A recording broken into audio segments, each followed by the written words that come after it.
बिस्मिल्लाहिर्रहमानिर्रहीम, अस्सलाम वालेकुम। आप देख रहे हैं आर्ट न्यूज़ और मैं हूं राबिया जफर। सबसे पहले हेडलाइंस। सदर आरिफ अलवी की बैलिस्टिक मिसाइल के कामयाब तजर्बे पर कौम को मुबारकबाद। कहा कि बैलिस्टिक मिसाइल शाहीन 3 का कामयाब तजर्बा हमारे लिए बाइस फख्र है। पाकिस्तान महफूज है, सदर मुमलिकत आरिफ अलवी के रिमार्क्स।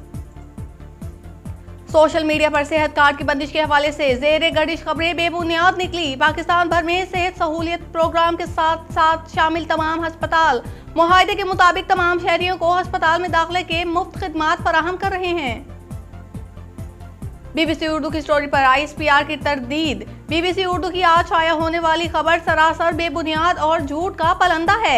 आम प्रोपेगेंडा कहानी में कोई मोतबर, मुस्तनद और मुताल्लिका ज़राए नहीं है और ये बुनियादी सहाफती इखलाकियात की खिलाफ वर्जी है। ISPR।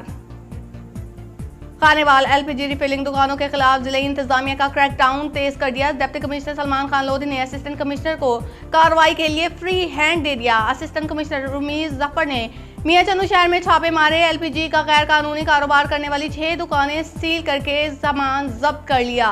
गैर कानूनी धंधे किसी बड़े सानिया का सबब बन सकता है। किसी को भी कानून हाथ में लेने की इजाजत नहीं दी जाएगी।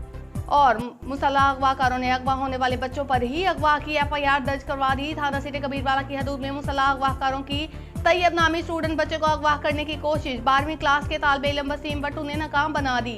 जख्मी बच्चे ने 15 पर कॉल की। मकामी पुलिस मौके पर पहुंच गई जबकि अगवाकार मौके से फरार होने में कामयाब हो गए। बच्चों को अस्पताल मुंतकिल कर दिया गया। तिबी इमदाद के बगैर ही बच्चे को निश्तर अस्पताल रेफर कर दिया गया। हेडलाइंस आपने जानी है, हम खबरें एक ब्रेक के बाद।